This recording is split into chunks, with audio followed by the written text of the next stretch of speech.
Damn phones, Babylons can't crack the code. Week 1 of the 2023 XFL season has officially kicked off, as it's the first season and the first time that we're seeing football from the XFL since the conclusion of the 2020 campaign.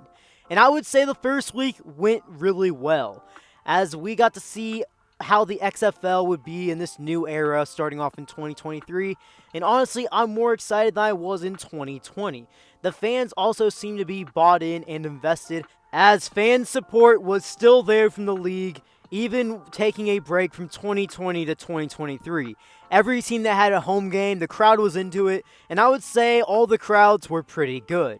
And I would also say all the games that were played in the first weekend, most of them were close and competitive games, besides like one. Well, to cut to the chase, if you haven't seen the title or even the thumbnail of today's video, I'm going to be talking about my Week 1 XFL winners and losers.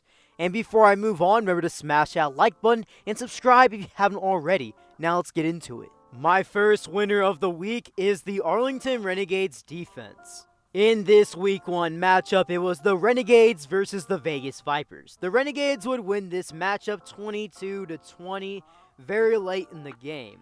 The Renegades ultimately would not have won this game if it wasn't for that great defensive play, as they forced a total of 3 turnovers, 2 pick sixes, 1 fumble recovery, only allowed 274 yards, and ultimately had quite a bit of success, including 3 sacks, versus a Vegas Vipers offense that I believe could be one of the best passing attacks in all of the XFL, just basing it off of Week 1.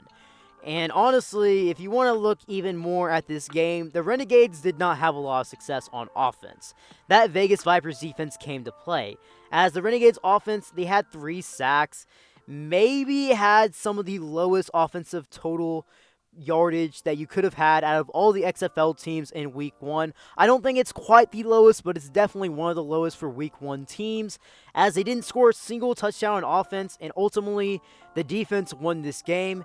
And who knows, during the weeks to come, if their defense stays on this level, forcing crucial turnovers, maybe it's going to be solidified them as one of the better teams, but that offense is definitely going to have to get on track scoring-wise. Going on to the first loser, I'm going to be talking about the Orlando Guardians in general. Out of all the teams that played in Week 1, their game was the most lopsided, as their game was the least close, and they lost 12-33 versus the Houston Roughnecks. And ultimately, they had the least amount of success. They scored 2 touchdowns, one in the first, which was ultimately kind of questionable because it looked like it was an interception. However, they did rule it a touchdown, and of course, 1 touchdown very late in the game. When you look at this team offensively and defensively, they did not have the most success. Looking at it offensively, Paxton Lynch, he got benched during the game, even though I will say I thought he was better than Dormady when Dormady did come in. They did have 267 yards through the air, 2 touchdowns, and 3 interceptions, but the quarterbacks also got sacked for a total of 7 times. And on the ground, I wouldn't say they were bad. They averaged 5 yards a carry. Maybe they should start doing that a little more, as I believe Jermaine Martin did have a solid game. On the defensive side of the ball, I would not say the Guardians were much better, as Houston did have a lot of success, whether it was in the air or even on the ground. They had a total of 4 touchdowns, 2 of them being passing and 2 of them being rushing. They did, however, force 2 turnovers, those being 2 Brandon Silver's interceptions, and of course they did sack the quarterback 3 times. It is Week 1, so there is a lot of room for improvement. Going back to the winner sides of things for today's video, I'm going to be talking about my first winner as a sole player for his individual performance, that being Vegas Vipers receiver Jeff Badette. Jeff Badette had 6 receptions on 9 targets for 81 total yards, averaging 13.5 yards per reception, and a total of 2 touchdowns through the air. It's also worth noting that he had the first ever touchdown in this XFL for the 2023 season. I will say there is a lot of great wide receiver play that was exhibited during Week 1 of the XFL season, and I believe Jeff Badette was one of the best showcases, not only as a receiver but as an individual player, as he showed a lot of big playability, and it really seems like he's going to be a favorite target of Luis Perez. If you're just basing it off week 1, he was targeted the most out of all the Vipers receivers, and honestly, if he can keep this up, I can guarantee he's going to get a good NFL opportunity when it comes time. Flipping things over to a performance from a player that I wasn't necessarily a fan of, as I thought he kind of disappointed me, so I'm putting him under the loser section of week 1. That's quarterback from the DC Defenders, Jordan Ta'amu. Jordan Ta'amu is a quarterback that had a lot of success in this league in 2020, and I'm ultimately expecting him to have a good season and to be one of the better quarterbacks for this 2023 campaign for the XFL, but ultimately in week 1, he was kind of disappointing through the air and kind of on the ground. He didn't get sacked once in the game, which is a positive, but he was 8 of 19 passing.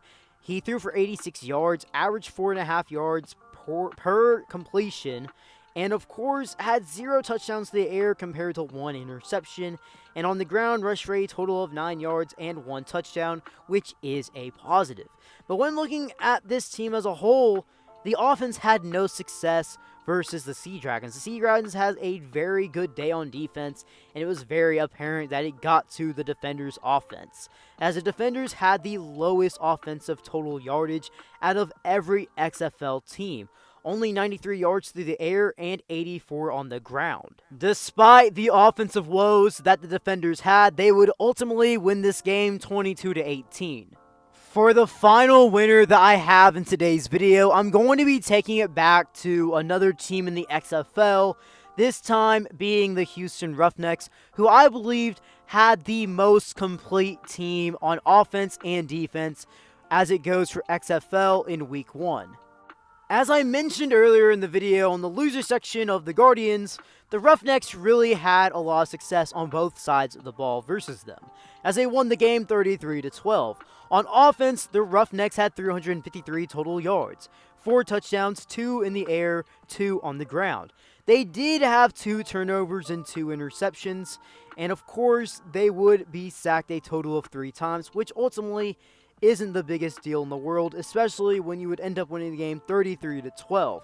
On defense, they may have been better than they were on offense, in my opinion, as they only allowed 12 points. They sacked the quarterback 7 times. They forced a total of 4 turnovers, 3 interceptions, and 1 fumble in which they recovered, and they only allowed 345 total yards. The Roughnecks were one of the best teams, if not the best team, in the 2020 XFL season, and they're shaping to look like one of the better teams for the 2023 season if they can keep this pace. Well guys, if you made it this far in today's video, drop something down in the comment section below. What are your thoughts on the XFL thus far during 2023, and do you want to see more XFL content on this channel? Before you head out, remember to smash that like button, turn on those post notifications, and subscribe if you haven't already. Kelly out.